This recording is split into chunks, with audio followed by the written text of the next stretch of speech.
Bonjour à toutes et à tous, bienvenue à ce nouveau rendez-vous d'Essai Print Days. Donc, nous continuons aujourd'hui à nous intéresser au Web to Print avec cette question: l'année écoulée aurait-elle changé la donne concernant la guerre des prix sur le web? Certains experts, dont vous, Ludovic Martin, ne sont pas loin de le penser, mais nous allons en débattre tous ensemble. Donc, l'équation, il est vrai, est en train de devenir plus complexe. Plusieurs facteurs entrent désormais en ligne de compte. En 2020, les problèmes d'acheminement des colis ont révélé les limites de certains modèles de production, tandis que la crise sanitaire a soumis les services clients à rude épreuve. La maîtrise de sa production et le développement d'une production locale semble aujourd'hui devenu essentiel pour satisfaire pleinement ses clients. Nous allons en parler. Juste deux chiffres. 76% des Français déclarent aujourd'hui avoir développé un nouvel intérêt pour le local depuis la pandémie. Ça, le local, c'est une grande tendance. Et 85% des Français estiment que l'entreprise a un rôle important à jouer dans la construction d'une société meilleure après la crise. Est-ce que les entreprises de Web2Print sont intégrées dans cette histoire? Nous allons en parler. Donc, pour débattre avec nous de ce sujet, trois experts. Donc, Ludovic Martin, consultant en Web2Print et en e-commerce. Bonjour. Bonjour. Mathieu Larère, vous dirigez le site donc B2C, Planet Cards. Je vais y arriver. Bonjour Mathieu. Bonjour.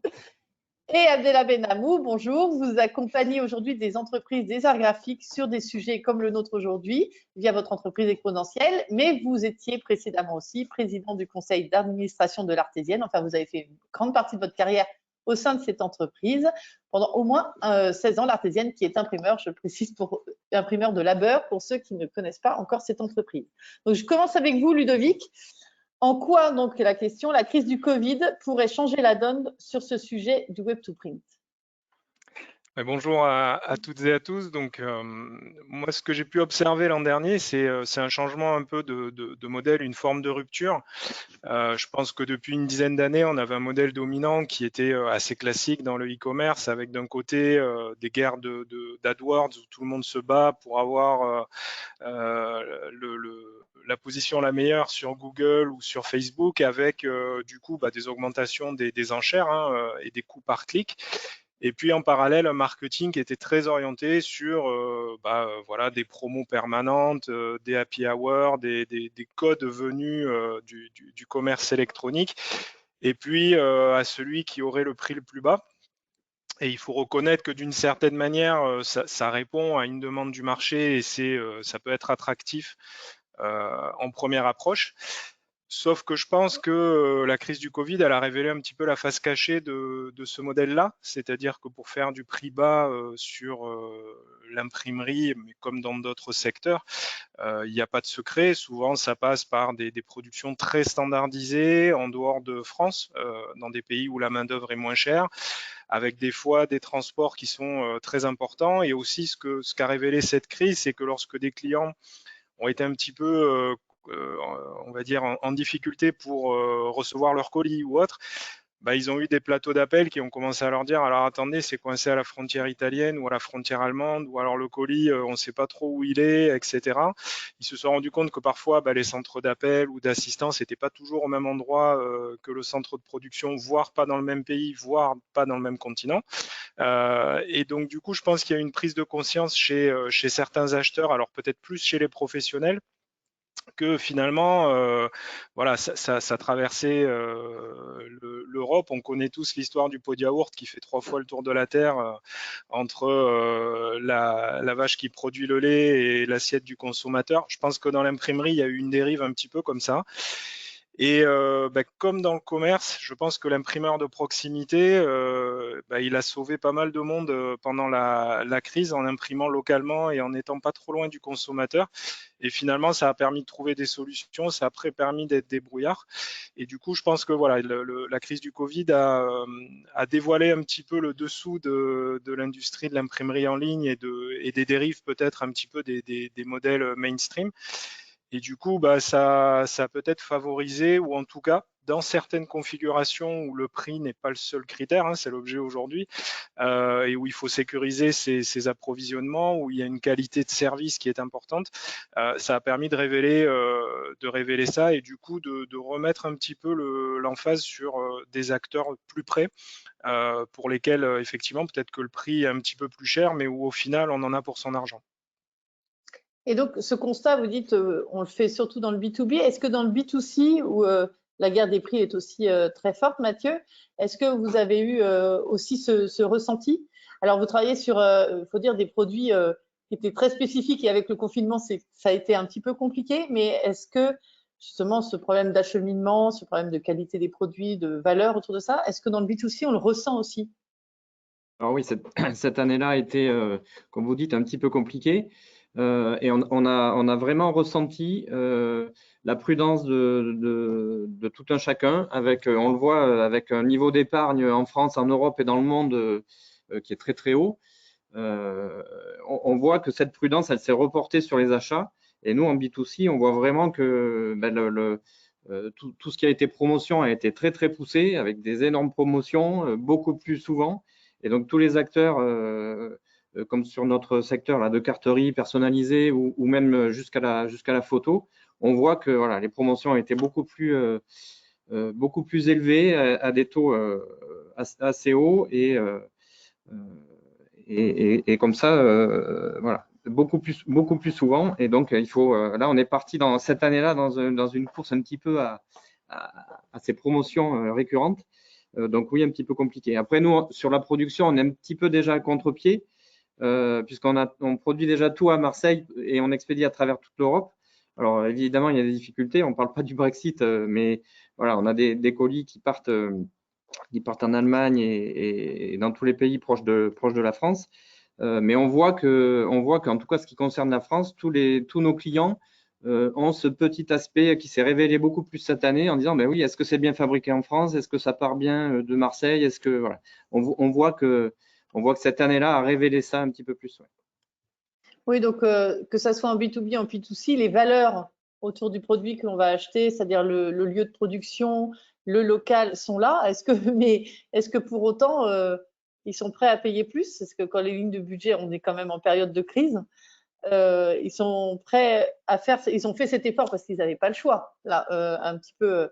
Mais qu'est-ce qui vous fait penser que finalement, on a franchi une étape et qu'on va aller vers une reprise de conscience de la valeur de l'imprimé ou du travail des entreprises du local? Est-ce qu'on est prêt à payer plus pour justement valoriser ce modèle de société? Alors les Français l'annoncent, oui, on est prêt, on va subventionner, enfin, on va valoriser ces entreprises, mais au final, on sait très bien, ça c'est comme le développement durable, c'est-à-dire qu'ils sont prêts à aller très loin, mais quand on voit le prix des papiers, des fois certifiés PEFC ou EFSC par rapport à une production normale, finalement, l'acheteur, au final, ça change pour des contraintes économiques que l'on peut comprendre. Alors là, de toute façon, il faut jouer sur les produits et tout ce qu'on peut mettre en avant sur la finition et tous ces sujets-là. Effectivement, nous, on a par exemple cet hiver mis en avant un calendrier de l'Avent, donc qui était un nouveau produit complètement personnalisé, puisque jusqu'auparavant, on achetait des calendriers avec des chocolats et puis on glissait une feuille de magnétique derrière. Donc, en décortiquant tout ça, on pouvait voir apparaître quelques photos. Et là, on est complètement parti sur une autre fabrication où on personnalise tout.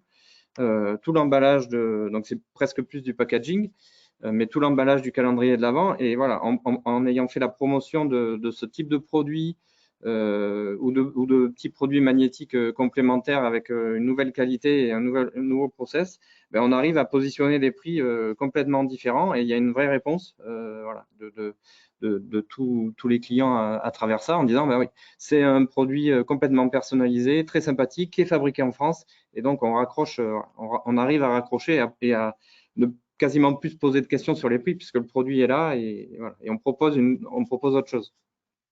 Oui, donc ça, vous pouvez, en termes de marketing, c'est là où vous vous distinguez et les valeurs s'ajoutent en plus. Oui, tout à fait. Adèle, vous accompagnez donc beaucoup d'entreprises vers la transformation digitale ou à investir. Et un des freins, alors pour aller vers le web to print, a longtemps été justement ce souci du prix, cette guerre des prix, le fait de partager ses prix avec ses confrères peut-être, mais aussi le fait de cette valeur autour de l'imprimé.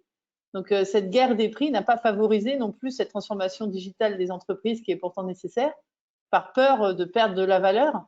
Qu'est-ce que vous répondez aujourd'hui aux imprimeurs qui nous écoutent et qui craignent encore cette exposition sur le web? Ouais, tout à fait. Je suis assez d'accord avec ça. Et pour rebondir sur les propos de Ludovic, C'est vrai que cette guerre des prix, elle a quand même été initiée par des nouveaux entrants sur un marché qui ont cherché à faire croître leur peur de marché au détriment de leurs concurrents. Mais évidemment, dans ce cas de figure-là, ça fait souvent appel à une réponse du même type et à une course forcément effrénée à des prix vers le bas. Ça peut fonctionner si ça réunit une ou trois conditions. Je dirais la première, c'est effectivement faire en sorte de faire croître ses parts de marché. Quand on est à challenger sur un marché, c'est toujours plus évident que quand on a un acteur historique en place. Et on s'en tire mieux et de manière moins douloureuse que les leaders du marché. Ça, c'est la première raison. La deuxième raison, c'est réussir à faire croître le marché. Alors, Ludovic aura une analyse plus fine là-dessus, mais si on prend l'exemple de, je sais pas moi, des écrans plats, par exemple, dans les années 2010, les prix étaient assez élevés au départ, et plus les prix ont baissé, plus voilà, les foyers se sont équipés et plus le marché a grandi d'une manière globale. Aujourd'hui, c'est le cadre du marché qui nous intéresse. J'en suis moins sûr. Et le troisième élément, je dirais que c'est la réduction des coûts. La réduction des coûts en opposition à la baisse des prix. Si une entreprise peut réduire, on va dire, drastiquement ses coûts de production en augmentant sa productivité ou ses volumes par différents biais, hein, par l'investissement, donc du matériel productif, par la formation de ses équipes, de la polyvalence, en optimisant ses process, et surtout, je dirais, on en a souvent parlé dans les échanges autour du Web2Print, on en parle souvent avec les clients que j'accompagne, c'est en faisant, je dirais, de l'automatisation un vaisseau amiral. On peut raisonnablement penser que dans ce cas de figure-là, la baisse des coûts sera plus rapide que la baisse des prix. En l'occurrence, c'est qu'au bout de l'équation, on peut espérer une profitabilité et une rentabilité meilleure que celle qui précédait cette guerre des prix.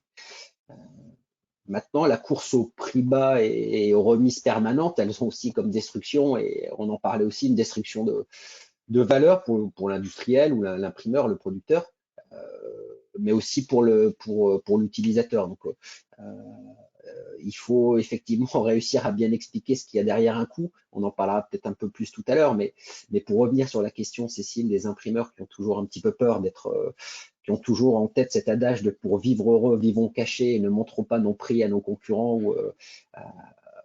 Je dirais que la réponse est simple, et j'ai souvenir d'en avoir discuté aussi dans un webinaire qu'avait organisé Ludovic. C'est que disposer de vos prix d'une manière ou d'une autre, c'est facile. Vos concurrents peuvent avoir accès à vos prix d'une manière assez simple.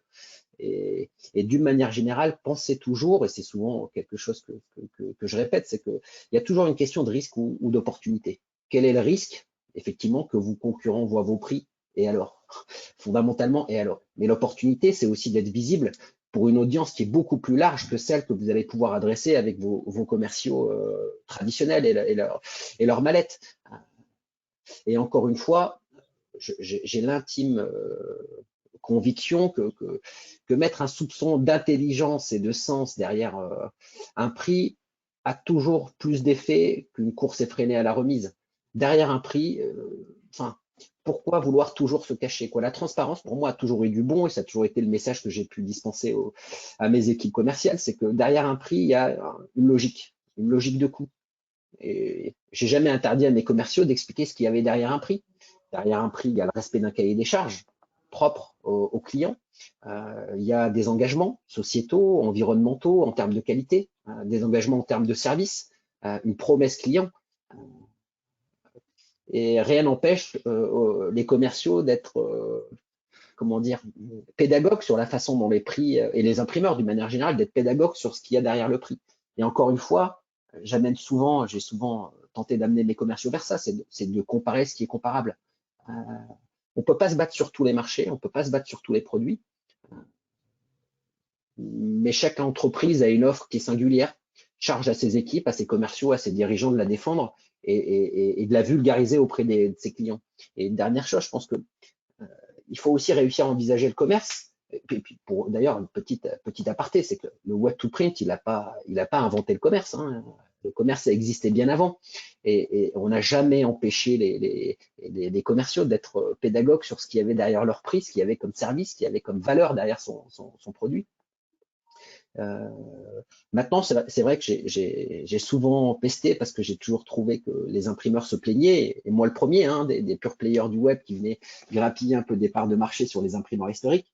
mais c'est malheureusement aussi la faute des imprimeurs de soit ne pas avoir été suffisamment réactifs pour développer des offres online et sans nécessairement opposer le canal du web to print à un canal traditionnel commercial. Je pense que c'est deux choses qui se complètent et qu'en plus de ça, l'un est aussi au service de l'autre, quoi. Ce qu'on attend d'un commercial aujourd'hui ou des forces commerciales des imprimeries, c'est peut-être aussi autre chose que simplement être derrière la boîte mail à recevoir des demandes de prix et d'y répondre. Il faut aussi avoir plus d'ambition pour ces équipes, plus d'ambition aussi pour la fonction commerciale. Et je pense qu'aujourd'hui, c'est des métiers qui évoluent par rapport à ce qu'ils étaient il y a encore quelques années et qu'il faut réussir à évoluer avec son temps et aller challenger aussi les pure players du web sur leur marché et sur la toile. Mais effectivement, malheureusement, on sent encore un peu de freelance à ça. Et ce qui est dommage, c'est que les imprimeurs ont toujours été capables, et je pense que les experts autour de la table confirmeront, d'investir de manière massive dans du matériel de production, j'allais dire des centaines, mais c'est plutôt des millions d'euros aujourd'hui pour acheter du matériel productif avec toute la technologie embarquée qui est disponible aujourd'hui sur les matériels d'impression. Et à contrario, ils sont assez peu enclins à investir dans des proportions largement inférieures, dans des solutions qui leur permettraient de digitaliser une partie du process de commande. Et en fait, mon job aujourd'hui, c'est plutôt de faire en sorte de vulgariser, enfin de changer le regard des imprimeurs sur la menace que peut être le web et les pure players, et plutôt les inviter à aller à chausser ou à mettre leur gants de boxe et aller boxer dans la même catégorie sur la toile et éviter de passer leur temps à se plaindre sans nécessairement qu'ils mettent en place des plans d'action qui leur permettent d'aller soit conserver ou fidéliser leurs clients grâce au web to print ou aller en chercher du nouveau qui sont plus à même de commander de manière digitale. Et c'est d'ailleurs ce que font la plupart des acheteurs, 80% du sourcing, ils le font en ligne avant même de prendre contact avec un commercial. Donc, si vous n'êtes pas visible, malgré le fait que vous ayez des savoir-faire, si vous ne les faites pas savoir, il y a peu de chances que vous soyez audible auprès de vos clients existants, mais aussi des clients que vous cherchez à conquérir et qui vous permettront d'alimenter peut-être de manière un peu plus intensive vos plannings. Je reviens sur l'idée il y a une logique derrière le coût. Ça, on l'entend bien, on l'entend de mieux en mieux d'ailleurs. Et est-ce que justement le Covid, c'est vraiment la question, c'est une porte ouverte pour tous ceux qui prônent cette pédagogie autour du coût, pour justement avec toutes ces valeurs qui s'ajoutent. Là, les consommateurs en ont pris conscience.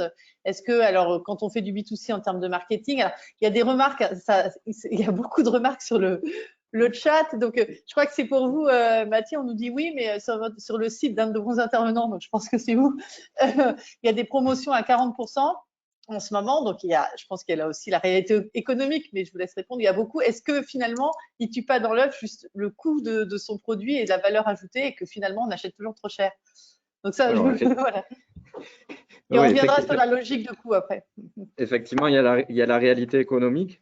C'est certain, l'année 2020 était compliquée. 2021 et le mois de janvier n'est pas forcément beaucoup mieux. Donc oui, et puis voilà, il y a cette course. Alors là, c'est vraiment le Covid qui met ça en place parce que nous, on n'avait pas connu ça jusqu'alors.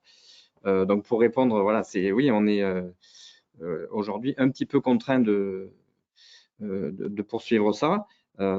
Après, ce qu'on a pu voir justement dans tout ce dont parlait Ludovic, là, avec les enchères, les AdWords, etc., nous, on sent quand même que il y a déjà, on le voit dans les trends Google, il y a beaucoup moins de recherches sur nos produits, mais on voit qu'il y a un report, vers les réseaux sociaux, alors avec une certaine viralité sur tous les nouveaux réseaux, mais voilà, on est passé de Facebook à Instagram, Pinterest, Twitter, et maintenant on voit même qu'il y a des entreprises qui vont commencer à faire des vidéos sur TikTok, donc pour aller chercher des clients encore plus jeunes. Et donc il y a tout ça qui s'enchaîne, et je pense que voilà, même s'il y a un petit peu moins de volume sur Google, il y a très probablement, alors le Covid qui fait ça, mais il y a très probablement un report sur tous ces réseaux et qui vont finalement se compléter les uns les autres.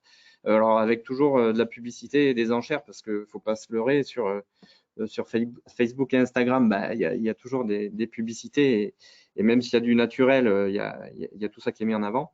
Mais voilà, on a bien senti qu'en plus de tout ça, il y a un report sur ces réseaux parce que quand il y a de la publicité sur ces réseaux-là, il y a les avis clients et les partages qui sont beaucoup plus visibles que dans une recherche Google, même si Google tient à faire afficher les avis clients et les petites étoiles. Sur ces réseaux-là, on a beaucoup plus accès à est-ce que c'est comment c'est fabriqué, d'où ça vient, est-ce que c'est une société éthique, est-ce que voilà, ils prennent soin de leurs produits, de leurs clients. Donc ça, c'est beaucoup plus accessible sur les réseaux et donc on sent que voilà, il y a probablement un report sur tout ça. Donc vous qui avez une unité de production à Marseille, enfin tout est produit en France, ça peut devenir aussi un argument. Et le 40% correspond aussi à une réalité économique. Tout n'a pas disparu avec le Covid et tout le monde n'est pas devenu non plus 100%. On ne peut pas toujours acheter. Après, il y a des logiques de coût. On sait très bien qu'il y a des marques qui ont des stratégies où ils ont des collections. C'est une marque de vêtements, mais une collection qui est faite en France avec un prix et une autre, elle dit voilà, je fais une étape. C'est-à-dire que mon Made in France, il est 40% plus cher. Donc, si vous voulez, allez-y. Et puis, elle accompagne aussi la transformation du marché, mais sans pouvoir basculer. Je pense qu'ils aimeraient aussi, mais c'est toujours un petit peu plus compliqué. Sur la pédagogie autour du prix, je voudrais revenir, Ludovic, au début, vous avez dit le prix bas a un coût. La sous-traitance à l'étranger, l'impression matière de basse qualité, l'hyper-standardisation, la qualité d'un service médiocre. Mais on peut aussi se construire un prix, alors je ne vais pas dire forcément bas, mais compétitif, tout en ne perdant pas en valeur ajoutée, a fortiori, Abdel, vous en avez parlé, l'automatisation, les parcs. Il y a aussi cette stratégie où on peut apprendre, quand on est imprimeur, à construire un prix compétitif pour être sur le web, tout en maintenant la valeur de l'imprimé. Est-ce que vous pouvez nous en dire deux mots? Moi, je suis pas forcément un fervent défenseur du prix bas en général, que ce soit dans l'imprimerie ou ailleurs. Moi, j'essaye plutôt de convaincre les interlocuteurs d'adopter un prix juste en fonction du positionnement qu'ils veulent adopter. Alors le prix juste, il doit être bien sûr en phase avec le marché, mais il doit être en phase avec les valeurs de l'entreprise, il doit être en phase avec voilà, les modes de production, la responsabilité sociétale et environnementale. Et je pense que comme il y aura toujours des clients qui voudront le prix le plus bas, mais ces clients-là, c'est des clients zappers, et je pense que Mathieu me contredira pas, il y en aura toujours. Et de toute façon, c'est des clients qui n'auront aucune fidélité. Donc, ils passeront leur temps à chasser et le code promo et la promo la plus basse, etc. Donc, commercialement, vous ne pouvez rien construire sur des clients-là. Par contre, il y aura aussi des clients qui sont en recherche soit de certaines valeurs, soit d'une constance. Et derrière un prix extrêmement bas et un prix voilà, très compétitif, voilà, il y a la production qui est hyper automatisée, donc qui est hyper standardisée.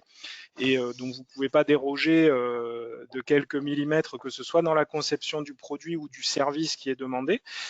Et puis après, il n'y a pas de secret, c'est souvent voilà, des productions qui sont faites dans des méta-usines dans un point en Europe, et plutôt en Europe de l'Est ou en Europe du Sud.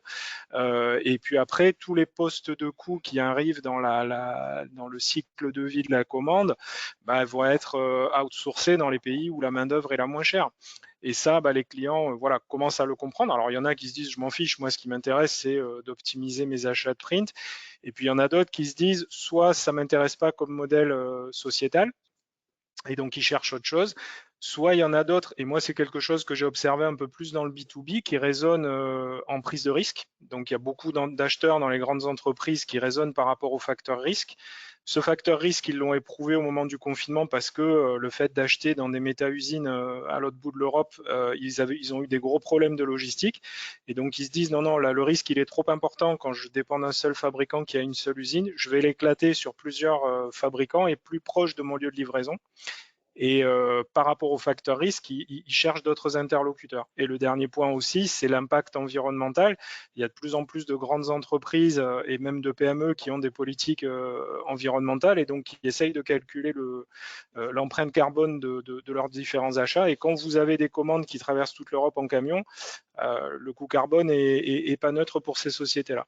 Donc c'est un ensemble. Moi, je milite plutôt pour le prix juste. Après, pour revenir à ce que disait Mathieu, il y a le raisonnement à long terme et puis il y a l'urgence du moment, et vous pouvez avoir un bon mix si effectivement tous vos concurrents sont dans une démarche hyper agressive, etc. Vous devez jouer sur ces leviers par moment pour simplement alimenter et exister, mais voilà, c'est toujours un équilibre entre le positionnement à long terme et un positionnement à plus court terme. Et juste pour l'imprimerie, moi je reviendrai à quelque chose, c'est que l'imprimerie, c'est quand même un produit d'image de marque dans le monde professionnel. Je pense que tous les imprimeurs ont été confrontés un jour ou l'autre à un client qui est venu les voir avec une carte de visite ou un flyer imprimé pour 5 € et qu'ils ont trouvé pas cher sur le web, et où ils ont dit voilà, bon ok, côté image c'est pas super, est-ce qu'on peut pas faire quelque chose de mieux, quoi. C'est-à-dire que le coût du prix bas, on le voit aussi, et mine de rien, ça véhicule quand même l'image de marque de l'entreprise. Alors vous trouverez toujours des artisans ou des boîtes qui se lancent, qui s'en fichent parce que voilà, leur image de marque n'est pas construite. Quand on prend un peu de stature, bon, on a besoin d'avoir une image qui est un petit peu plus sympa, quoi. C'est la même différence que on a une flotte de véhicules d'entreprise. Bon, bah, il y a la voiture toute blanche avec un pauvre magnet posé dessus, et puis il y a le total covering. C'est pas la même image de marque qui est véhiculée. C'est pas le même coût aussi. J'avais une question justement sur ce lien avec le local. Vous voulez dire quelque chose, non? Ouais, juste rebondir, ouais, tout à fait sur ce que disait Ludovic, c'est que sur le côté révélateur du Covid, je pense que ça a révélé l'attachement des consommateurs à d'autres critères que uniquement le prix ou la remise. Peut-être que les actes d'achat et la recherche à outrance de bonnes affaires, elles sont pas sans conséquence non plus sur voilà, le marasme de l'industrie d'une manière générale en France.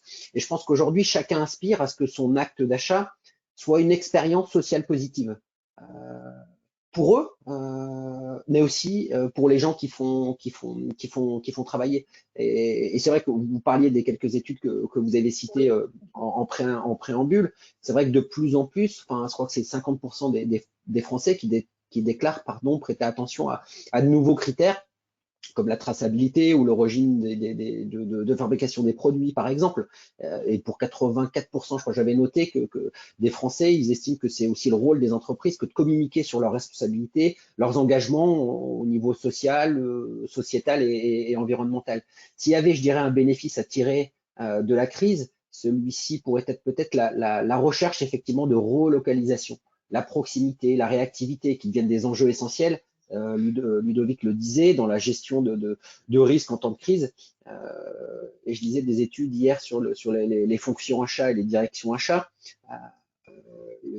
J'avais noté ça quelque part, ouais. 30% d'entre elles envisagent effectivement de relocaliser leur production. Et ce qui m'a semblé même plus intéressant, c'est que je pense que dans cette étude, il citait aussi le fait que pour 10% d'entre elles, c'était un moyen d'optimiser aussi le process d'achat et les coûts globaux des achats. Donc effectivement, je pense qu'il y a vraiment une prise de conscience à la fois du côté du consommateur et pour terminer aussi du côté du producteur, parce que l'imprimeur, il a quand même des charges auxquelles il doit faire face, d'échéances, d'amortissements lourds dans nos métiers, mais l'imprimeur, il a aussi la volonté de continuer à former ses salariés. La compétitivité, il ne pourra la gagner que s'il continue à former ses salariés, à leur donner accès à davantage de compétences et de polyvalence. Et puis l'imprimé, vous parliez tout à l'heure des papiers certifiés. Au-delà de ça, parce que je pense que si voilà, on mène bien sa barque, on peut faire en sorte de ne pas payer plus cher un papier PEFC qu'un papier qui n'est pas certifié.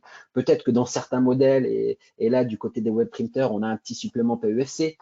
Mais si je reprends l'exemple de l'artésienne, on avait basculé l'ensemble de nos achats en papier certifié.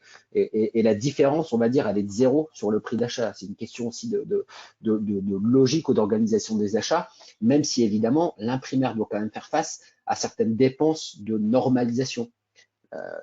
La certification, elle coûte un petit peu d'argent. Il y a des audits annuels auxquels il faut faire face. Que ce soit pour les certifications environnementales, mais pour les certifications sociales aussi. Voilà, se faire certifier RSE, ça a un coût. Se faire certifier ISO 9001 pour assurer aussi la performance de ces process de production, ça a un coût. Un investissement, voilà, en fait. C'est un investissement. Je pense qu'on s'y retrouve d'une manière générale. Si on prend l'exemple des donneurs d'ordre publics, de plus en plus, on a vu dans les critères de sélection des offres des imprimeurs, des considérations environnementales, des considérations en termes de qualité. Et si on veut, comment dire, participer à la compétition sur ces marchés-là publics, il faut nécessairement montrer patte blanche sur les aspects liés à l'environnement ou même il y a des clauses sociales maintenant, hein, il y a même des clauses sociales, maintenant je dis maintenant, ça fait quelques années que ça existe, mais tout ça, ça a un coût, il faut le gérer, il faut l'intégrer dans ses coûts, et la course au prix bas, elle participe pas à pouvoir pérenniser ce type de considération dans son entreprise, dans son imprimerie. Je voudrais partager avec vous parce que sur le chat, il tombe beaucoup de messages. Je crois qu'on n'aura pas le temps. Sinon, alors, j'ai quelques témoignages plus que des questions. Enfin, on peut rebondir. Par exemple, le problème avec les prix bas, le client devient très volatile. Donc, il faut sans cesse trouver de nouveaux clients avec un coût ads en cher. Au lieu d'entretenir une relation durable avec ses clients, cela coûte moins cher d'entretenir une clientèle que de chercher de nouveaux clients. Je pense que c'est bien dit. On est d'accord. Merci pour cette contribution. J'avais aussi. C'est le problème, je pense que juste que soulignait Mathieu, et la différence aussi entre le B2C et le B2B. Et quand on se lance dans l'imprimerie en ligne, souvent on est tenté de se dire je vais aller chercher les particuliers parce qu'il y en a beaucoup plus. Il faut quand même être conscient de ça, c'est que la volatilité et le peu de récurrence d'achat chez les particuliers fait que c'est super dur et que le critère prix reste quand même un critère hyper important. Là où dans le monde B2B, c'est un peu différent parce que les clients, je pense, sont sur une durée d'achat qui est un petit peu plus longue et sur un terme plus long, et ils engagent leur image de marque. Donc, ils recherchent du service et de la qualité, et ils sont peut-être plus sensibles à des arguments qu'on a plus le temps de développer, quoi. On est effectivement plus sur du commerce de précision au B2B que sur un commerce de masse, quoi, hein, et que la fonction commerciale, elle doit effectivement être assez précise. On ne traite pas tous les clients de la même manière en B2B. On adresse une offre qui répond à un cahier des charges précis, à des besoins précis, à des déclencheurs assez précis. Contrairement au B2B, on adresse effectivement davantage en masse et avec peut-être une relation avec l'utilisateur de produit qui est différente. Et dans le B2B, voilà, l'acheteur, c'est pas toujours l'utilisateur du produit. Donc, il a aussi à tenir compte des attentes des utilisateurs. Et en ça, il est peut-être un peu plus exigeant. Il attend autre chose que simplement le prix, même pour une fonction achat. Mais en B2C, c'est compliqué de fidéliser. Donc, est-ce que justement le fait que ces valeurs de local, de social, enfin tout ce qu'on a évoqué, d'environnemental reviennent sur le devant de la scène, ça permettrait de fidéliser en B2C plus facilement? Oui, je pense. On l'a déjà vu. Alors, on ne va pas jusqu'à PEFC parce qu'il n'y a aucune demande du particulier sur tous ces sujets-là. Mais on voit bien que le fabrication française qui est mis en avant ou le fait qu'on soit imprime vert compte. Ça compte pour les clients. La fidélisation, ça peut marcher. Ah oui, c'est sûr. Ils voient que voilà, il y a une éthique derrière, que le personnel fait attention à tout ça, travaille avec des standards, va pas jeter les encres et les produits n'importe où. Tout est recyclé correctement. Donc oui, ça compte pour pouvoir fidéliser, c'est certain. Ouais. Avec tous les outils après. CRM, alors comme l'a dit Ludovic, c'est beaucoup plus dur en B2C de fidéliser, mais quand il y a tout ça autour d'une marque, oui, ça compte et ça aide forcément. Ouais. Il y a un point aussi que, pardon, je voudrais juste ajouter par rapport aux AdWords. Là aussi, il y a quand même un changement qui se passe et Mathieu l'a souligné par rapport aux avis clients. En France, on est soumis à des avis clients normés, hein, c'est-à-dire que la petite étoile posée sur Google, elle n'est pas conforme à la loi en fait. Normalement, on est censé s'assurer qu'il y a eu une commande. Voilà.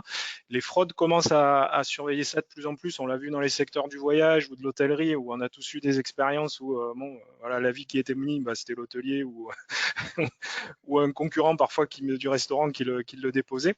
Aujourd'hui, en fait, si on observe les critères d'achat des clients, c'est un croisement entre le prix et la note. Si vous prenez Amazon, par exemple, les gens ne vont pas forcément aller prendre le produit avec le prix le plus bas. C'est cette combinaison entre un bon prix, des frais de livraison qui ne sont pas élevés ou qui sont gratuits, et les meilleures notes laissées par les consommateurs. Et si vous observez un petit peu ce qui se passe dans le marché de l'imprimerie en ligne, on constate que souvent les imprimeurs ou les opérateurs en ligne qui ont les prix les plus bas ont aussi les avis clients les plus faibles parce qu'on observe que la satisfaction de leurs clients n'est pas optimale. Et à l'inverse, on voit apparaître certains imprimeurs de proximité ou de taille plus petite qui internalisent leur production, qui ont des super notes, parce que ce qui transparaît, c'est que la maîtrise de la production en local et la proximité entre le service client et les machines garantissent quand même l'élimination de plein de couacs et de problèmes dans le tunnel d'achat. Donc, il ne faut pas juste regarder l'histoire de l'enchère et de la concurrence sur le prix. Il y a ce facteur satisfaction client qui est déterminant. Ouais. Oui, donc il ne faut pas perdre de vue l'essentiel qui est le service client, puisque ça commence à payer, c'est ce que j'entends. C'est-à-dire que maintenir un niveau de qualité, l'échelle de temps est différente, mais ça va payer. Mathieu,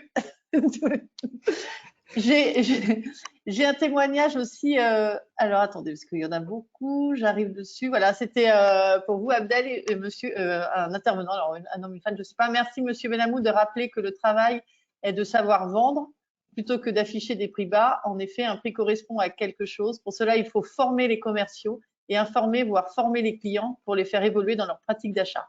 Et j'ai aussi beaucoup de messages d'imprimeurs qui disent « mais moi, je n'ai pas de service marketing, je n'ai pas de ressources, on est une petite structure, beaucoup vont mettre la clé sous la porte. » Et c'est vraiment, c'est aidez-nous en fait.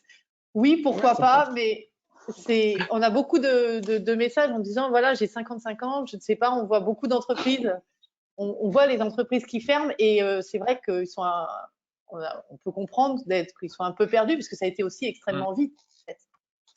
Là-dessus, moi, je pense qu'il faut faire attention à quelque chose, c'est que la guerre des prix, elle a quelque chose, elle a un côté paralysant, c'est-à-dire que on se dit bon, ok, allez, il faudrait qu'on se lance sur le web. On arrive sur Google, on regarde les prix, on se dit non, mais c'est pas possible, jamais j'y arriverai, et on arrête.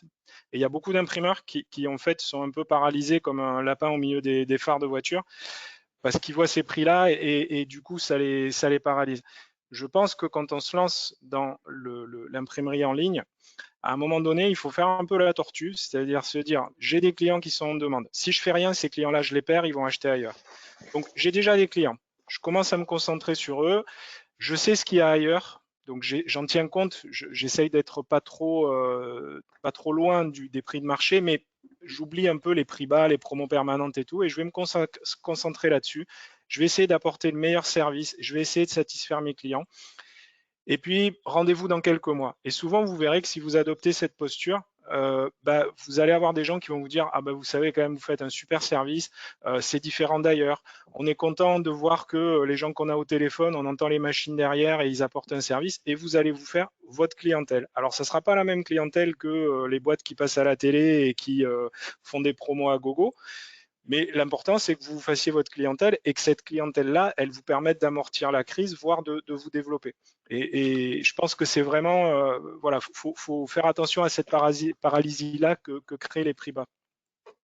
Ouais, si je peux rebondir, je suis tout à fait d'accord. Parce que le problème d'aujourd'hui, c'est que l'imprimeur, quand il entend Web to Print, il imagine forcément, on va citer personne, mais il imagine forcément la carte de visite à 7 € les 100, quoi, et le prix qui est affiché dans la pub qui passe à la télé. Sauf que pour moi, il y a toujours eu deux différences. Quand je disais tout à l'heure mettre un peu d'intelligence derrière le prix, c'est que, et je pense que il faut aussi que les commerciaux soient en capacité de le dire, c'est que derrière ce prix bas, il y a aussi un prix d'appel, quoi. Hein. Il y a aussi un prix d'appel. Quand vous composez un produit, même chez un imprimeur de labeur, qui n'est pas tip-top en termes d'automatisation, il n'est pas à des années-lumière non plus d'un prix sur un produit. Alors, c'est sûr que le prix que vous voyez à 7 €, c'est un prix pour une carte de visite en 250 grammes quadri-recto. Sauf que quand le client a besoin d'une carte en quadri-recto verso sur un 350 grammes ou un papier de création avec un pelliculage soft touch, je vous garantis, et je vous assure que je prenais toujours plaisir à décortiquer le prix ou le cahier des charges, parce qu'au final, on n'est pas si loin de la vérité. Là où je rejoins aussi Ludovic, c'est que souvent, il ne faut pas imaginer le Web to Print comme un nouvel Eldorado, un Eldorado qui va nous conduire à développer des nouveaux clients. Il faut y aller step by step. Il faut imaginer qu'effectivement, dans son propre portefeuille de clients, il y a déjà des clients qui sont assez sensibles à une offre digitalisée. Et en soi, pour permettre ne serait-ce que de fidéliser son portefeuille existant et d'éviter qu'il cède aux sirènes du prix de concurrents qui sont déjà en œuvre sur la partie Web to Print, il faut déjà se motoriser pour motoriser ses clients avec des solutions Web to Print qui va leur permettre de gagner en expérience sur ce marché-là, d'apprendre de la digitalisation, même si je rappelle, ce qui est important, c'est que pour pouvoir rentrer dans la course, il faut quand même qu'il y ait un minimum d'automatisation et avoir fait en sorte de pouvoir se battre avec les mêmes armes. Hein. C'est l'histoire de l'ours et du crocodile, quoi. En fonction du ring, c'est pas toujours le même qui gagne à la fin. Là, c'est la même chose. Il faut se mettre en ordre de marche pour faire en sorte de gommer les coûts inutiles auxquels on peut répondre par de l'automatisation, sans dégrader la qualité de service et conserver les points forts de l'entreprise. L'écoute, le fait qu'il y ait quelqu'un qui décroche le téléphone quand il y a un problème, le fait qu'il y ait quelqu'un qui puisse se déplacer pour apporter du conseil et construire peut-être des vitrines de B2B fermées pour les clients qu'on veut adresser dans son propre portefeuille. Et comme le disait Ludovic, voilà, on progresse et ce gain en compétences, il permet peut-être ensuite d'aller adresser une nouvelle typologie de clientèle, en B2C peut-être, mais pas forcément, mais sur des clients qui n'étaient pas encore audibles avec une offre totalement offline. Mais non, moi, j'ai toujours été positif et j'ai toujours eu tendance à voir le verre à moitié plein. Je pense qu'il y a, voilà, chacun a un avenir sur le web to print dès lors qu'il y a une vraie promesse de valeur et une vraie expertise. Voilà, la France, c'est plein de talents. Il y a plein d'ateliers avec énormément de compétences, d'imprimeurs avec énormément de compétences, des salariés qui sont passionnés par leur métier. Il faut se donner la chance de continuer à exister avec une offre qui soit peut-être un peu différente de ce qui a soit toujours marché en offline, soit qui commence un peu à s'essouffler si on boude un peu le web et la peur de ces prix trop bas. J'ai un témoignage d'une personne, elle m'a écrit, c'est très long, mais elle explique qu'elle veut faire éditer des jeux de cartes et qu'elle a passé, en fait, sa démarche, ça revient sur le point des avis certifiés. Elle a passé des coups de fil, en fait, aux prestataires. Et il y en a qu'un qui a répondu et ils ont beaucoup discuté. Elle connaissait bien ses produits. Elle a fini par lui dire son prénom et cette personne a l'air très emballée. Elle me dit, et donc là, on voit bien que c'est pas forcément le prix qui a joué. C'est juste, elle a eu quelqu'un au téléphone avec l'atelier derrière. Je pense que voilà, là, elle a trouvé son public. Il y a une autre question, c'est les prix B2C, ça impacte-t-il inconsciemment la vision des prix B2B? C'est la super question. Vous avez 2 heures. Allez. Moi, je pense que. C'est Ludovic qui sait répondre à ça. Vas-y, Mathieu. Non, mais c'est. Moi, je pense. Alors, je pense que ça a un impact sur les prix d'appel. C'est-à-dire que voilà, la fameuse pub à la télé qui passait. Alors, il y a eu une époque, c'était avant le quart d'heure économique sur BFM TV, il y a une dizaine d'années. Puis après, on a eu TF1 20h, etc. Celle-là, elle inscrit un prix d'appel et effectivement, voilà, les cartes de visite, 7 € les 100, etc. Ça s'inscrit.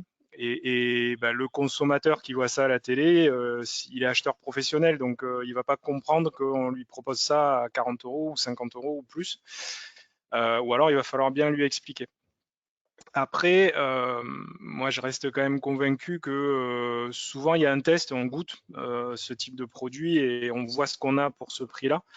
Et c'est là où après, il faut se positionner, se différencier, montrer la différence de valeur, montrer que on peut faire aussi du sur-mesure ou autre. Donc, je pense qu'il faut vraiment distinguer les produits ultra standardisés qui aujourd'hui deviennent quasiment des produits sur étagère et le marché sur lequel se trouve Mathieu est dans ce secteur-là.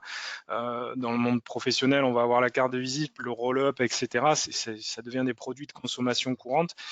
Et ceux-là, effectivement, sont très sensibles à des prix hyper standardisés de produits un peu plus à façon, où là, il y a quand même des grandes variétés d'options et des variétés de combinaisons et un savoir-faire qui est peut-être plus facilement, qu'on peut plus facilement mettre en avant, quoi. Mathieu, vous vouliez ajouter quelque chose sur ce point ou... Non, pas plus. Moi, j'avais une question concernant, on a évoqué lundi ensemble, Ludovic, les nouveaux modèles qui sont nés avec le Covid de développement. Et je voudrais revenir sur le cloud printing. Est-ce que ça peut combiner tous les arguments qu'on a évoqués, c'est-à-dire que c'est quand même une offre locale. Alors, je vous laisserai expliquer ce que c'est, mais en fait, on va au plus près du producteur pour avoir une production qui peut être mondiale, mais avec des producteurs un petit peu partout dans chaque pays, identifiés soit par un constructeur, soit enfin différents cahiers des charges. Est-ce que cette solution-là, finalement, favorise le local avant tout? La solution aussi d'impression, j'imagine, puisque un constructeur comme HP a cette solution pour une partie de son parc. Et quid du prix dans cette histoire? En fait, le prix, dans ces logiques-là, ça devient un composant d'un appel d'offres, puisque souvent on s'adresse à des grandes sociétés multinationales ont des besoins d'impression. Donc le prix est un facteur, mais il est pondéré, c'est-à-dire qu'il agit à hauteur de 50% ou il va fonctionner avec des systèmes de remise de fin d'année suivant les volumes. Et en fait, au lieu de négocier un prix, ça va être une négociation d'une tranche en disant, bah, grosso modo, voilà, ce produit, on va l'acheter entre tel et tel prix, suivant la quantité, bien sûr, la localisation, l'interlocuteur.